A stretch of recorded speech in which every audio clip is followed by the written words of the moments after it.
নমস্কার বন্ধুরা, টেস্টি কিচেনে আরও একটি নতুন পর্বে আপনাদের সবাইকে স্বাগত। আজকের রেসিপিটা হলো মাশরুম পেপার মশলা। এখন আমি পেপার মশলা বানানোর জন্য এখানে কতগুলি গোটা মশলা নিয়ে নিয়েছি। সেগুলি হলো গোলমরিচ ছোটো চামচের 1 চামচ, গোটা ধনে 2 চামচ নিয়েছি, জিরাও 1 চামচ, মৌরি 1 চামচ, ছোটো এলাচ নিয়েছি 2টো। এগুলি সব খালি খোলায় আমি ভালো করে ভেজে নেব।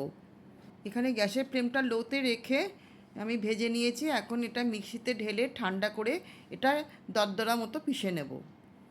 এখানে মশলাটা মিহি করে পিষবো না, একটু দানা দানা থাকবে। দেখো বন্ধুরা, পেপার মশলাটা আমি এখানে মিক্সিতে গুঁড়ো করে নিয়েছি, একটু এখানে দানা দানা রয়েছে। এখন আমি এখানে টমেটো পেস্ট করে নেব। তার জন্য আমি একটা বড় টমেটো নিয়েছি আর 6 থেকে 7টা ভাঙা কাজু নিয়েছি। এই দুটোকে একসাথে পিষে আমি এটা পেস্ট বানিয়ে নেব। এখানে আমি টমেটো কাজু দিয়ে পেস্ট বানিয়ে নিয়েছি। এখানে আমি 400 গ্রাম মাশরুম নিয়েছি। এটাকে ভালো করে ধুয়ে জল ঝরিয়ে শুকিয়ে টিস্যু পেপার দিয়ে পুছে পিস পিস করে কেটে নিয়েছি। এখন আমি এই মাশরুমগুলোকে ম্যারিনেট করব। ম্যারিনেশনের জন্য প্রথমে মাশরুমগুলোকে পাত্রের মধ্যে ঢেলে নিয়েছি। এখন আমি এর সাথে কিছু মশলা মেশাবো। তার জন্য কাশ্মীরি লঙ্কার পাউডার নিয়েছি ছোটো চামচের 1 চামচ, তার সঙ্গে দিলাম হাফ চামচ মতো এখানে হলুদ গুঁড়ো। এখন আমি এখানে বড় চামচের 2 চামচ জল ঝরানো টক দই দিয়ে দিলাম। আর দিয়ে দেবো এখানে ছোটো চামচের 1 চামচ কসুরি মেথি পাউডার। আর দেবো আগে বানিয়ে রেখেছিলাম যে পেপার মশলাটা, তার থেকে ছোটো চামচের 2 চামচ মতো এখানে দিয়ে দেব। এখন আমি এখানে ছোটো চামচের 2 চামচ সরষের তেল দেব। আর দেবো আদা রসুন কাঁচা লঙ্কার পেস্ট করে রেখেছি বড় চামচের 1 চামচ। এখন এখানে যেসব মশলাগুলো দিয়েছি সেই সব মশলাগুলি মাশরুমের সাথে ভালো করে মিশিয়ে নেব। মিশিয়ে 5 মিনিটের জন্য এখানে আমি ম্যারিনেট করে রাখবো। এখানে কিন্তু আমি নুন দিইনি, নুন ব্যবহার করিনি। এখন আমি এটাকে ঢাকা দিয়ে রেখে দিলাম। এখন আমি এখানে গ্রেভিটা বানানোর জন্য কড়াই বসিয়ে দিয়েছি। কড়াই গরম হলে ছোটো চামচের 2 চামচ মতো এখানে আমি সরষের তেল দিয়ে দিলাম। এখানে আমি 2টো মিডিয়াম সাইজের পেঁয়াজ কেটে রেখেছি। এখানে আমার তেলটা গরম হয়ে গেছে। এখন আমি ওই কেটে রাখা পেঁয়াজগুলো দিয়ে দেব। দিয়ে এটাকে হালকা করে ভেজে নেব। এখানে পেঁয়াজটাকে লাল করে ভাজবো না, হালকা ট্রান্সপারেন্ট না হওয়া পর্যন্ত একটু ভাজবো। এখানে পেঁয়াজটা আমার হালকা ভাজা হয়ে গেছে। এখন আমি বড় চামচের 1 চামচ আদা রসুন আর লঙ্কার পেস্টটা দিয়ে দেব। আবারও সবগুলোকে একসাথে ভালো করে ভেজে নেব। এই সময় গ্যাসের ফ্লেমটা লোতেই রেখেছি।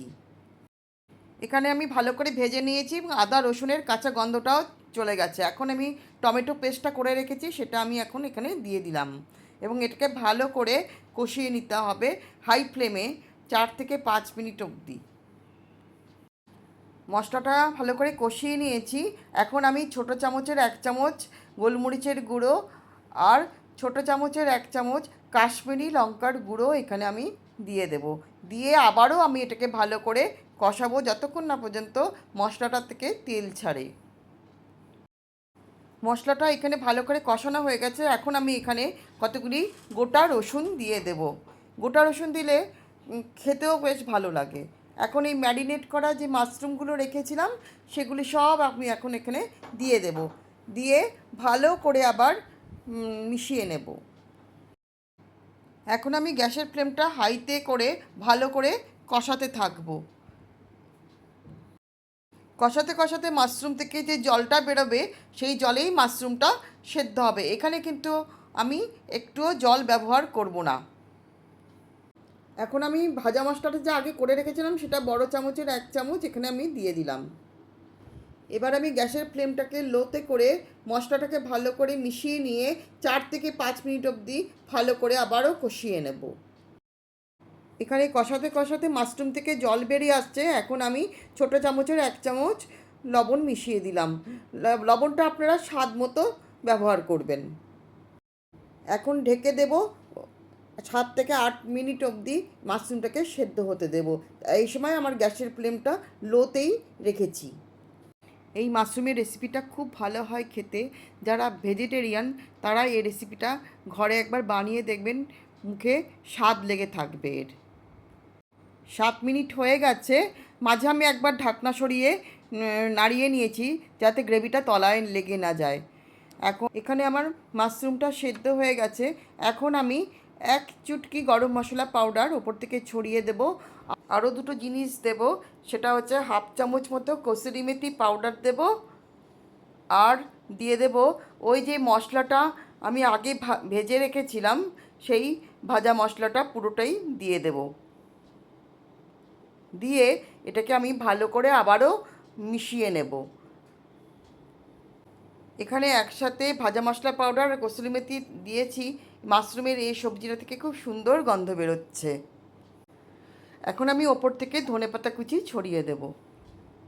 এখানে মাশরুম পেপার মশলা একদম রেডি হয়ে গেছে। এখন আমি গ্যাস বন্ধ করে 5 মিনিটের জন্য ঢেকে রাখবো। এই মাশরুম পেপার মশলাটা আপনি রুটি, পরোটা, ফ্রাইড রাইসের সাথে খেতে পারেন। এখন আমি এটা প্লেটে ঢেলে নেব।